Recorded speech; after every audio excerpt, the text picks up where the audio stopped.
मैं आपसे कहता हूं, ये जो तुमने एक दिन 2 दिन पहले इंटरव्यू दिया, एब्सोल्युटली नो, हम बिल्कुल नहीं देंगे अड्डे।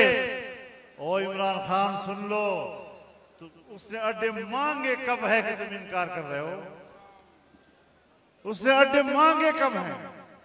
उसने फजा मांगी है, एयर स्पेस मांगा है, और एयर स्पेस तुम दे चुके हो।